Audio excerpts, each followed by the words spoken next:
have a basic distrust of anyone who is not Jewish, certainly Arabs, certainly Muslims, and certainly Palestinians.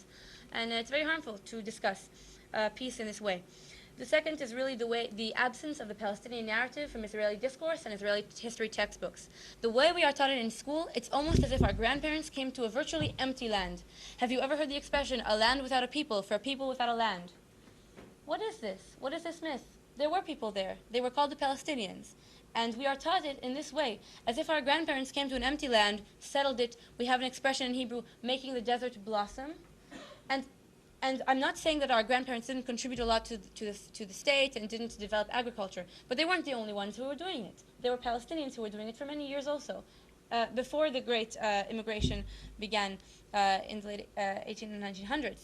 So this is certainly a problem, and it's a problem now also in the peace negotiations, because the fact that most Israelis don't acknowledge that not only Jews have a right to a state, but also Palestinians have a right to a state, is very problematic to the peace process. Because, for example, you'll see when people talk about the disengagement from Gaza or from the West Bank, Israelis use words like, we gave them Gaza. What do you mean we gave them Gaza, I want to ask Israelis. They have a right to Gaza in the same way that you have a right to Israel.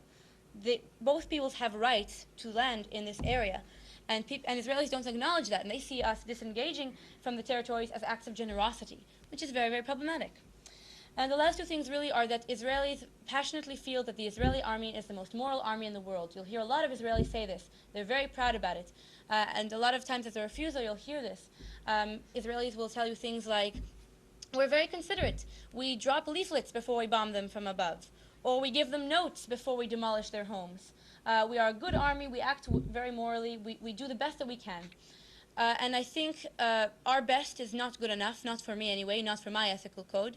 And generally, I'm not arguing the Israeli army is worse or better than any army. I just think all armies are very problematic. And I think being so self-righteous and so unwilling to criticize our army is very problematic.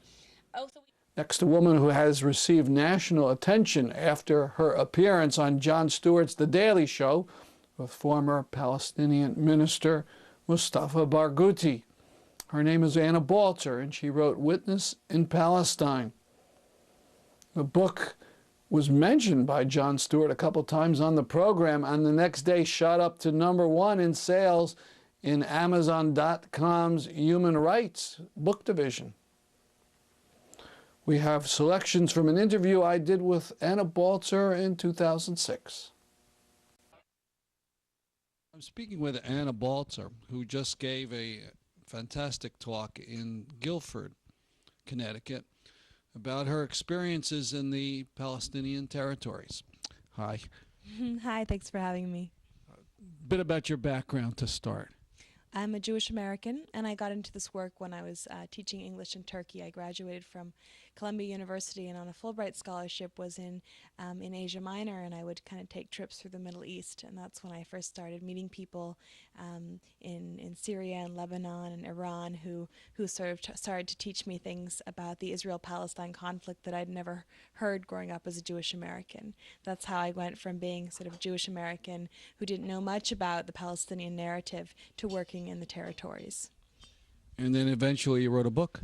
That's right. After spending 5 months working with a group called the International Women's Peace Service, which documents human rights abuses in the area and supports Palestinians in their nonviolent resistance to the occupation, having spent 5 months there, I got a lot of sort of positive feedback from the sort of emails that I would write back really to my family and friends, such that it was actually good material for a book. I used my photographs and my blog entries to actually make a sort of real narrative, you know, going through. Why don't you hold the book cover up?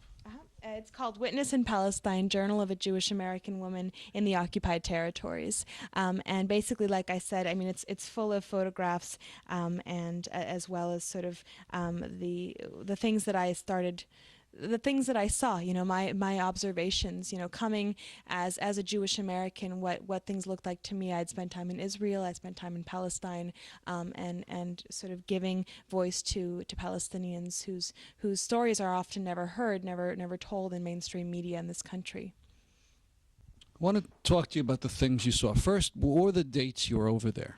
I originally went for the first time to Palestine. I'd been to Israel before, but to Palestine in late 2003. I stayed for 2 months into early 2004, and then I went back in mid-2005 for 3 months last year. And now I was in Palestine one final time in January during the elections in 2006. All right, we don't have a lot of time, so we're going to just hit one thing after another. Tell me about checkpoints. Well, one of the main surprises that I found when I was in Palestine was that I had originally thought that checkpoints, where Palestinians are basically screened by the Israeli military, I had assumed that they were sort of on the border between Palestine and Israel, Palestinian territories and Israel, and it turns out that the vast majority of these checkpoints are not located around the border, but actually within the Palestinian territories, between Palestinian towns and villages, which means that Palestinians cannot go from their village to the nearest city or to the village next door without often being screened, held up for hours, an entire day even. So it's preventing Palestinians from sort of getting an education, getting to classes, going to work, getting to the hospital in a timely manner, going to a funeral, anything so Palestinians, their daily lives are not able to sort of function normally because of these checkpoints. And you told a really terrible story about a woman trying to give birth. Yeah, outside of the village of Deir Balut, the checkpoint there, it's anyone who wants to leave the village has to pass through it, and it's open from 7 a.m. until 7 p.m. But that means that anyone who has any kind of emergency after 7 p.m., is kind of out of luck. And what happened was this woman, she was 7 months pregnant with twins, began to have contractions in the middle of the night. Her husband drove her to the checkpoint, which they needed to cross to reach the nearest city of Ramallah, where the nearest hospital was. And the soldiers came down and they said basically, look, the rule's very clear. Palestinians can't cross until 7 in the morning. Come back at 7. Well, they couldn't wait 6 hours, and eventually they kind of had an ambulance come from Ramallah to the checkpoint, hoping that then the woman could just go from her own car to the ambulance and be shuttled back to Ramallah. But that still didn't work. And the soldiers, they were like, we didn't make the rules, but look, we're just following orders. That's all we're doing. And they kept saying, we're just following orders. We're just following orders. And anyway, eventually they were able to contact somebody to finally allow this woman through, but she'd been waiting for 2 hours. And when she eventually gave birth to the twins in the ambulance, the twins were born alive, but they were desperately in need of hospital care because they were premature. And because they'd been waiting for 2 hours at the checkpoint, they weren't able to reach the hospital in time, and both of the women's babies died, actually. For more of the interview, go to our website. The U.S. Congress has voted to declare the Earth flat and at the center of the universe. That's how I entitled my report about the disgusting, overwhelming vote of the U.S. House of Lickspittles to condemn the Goldstone Report.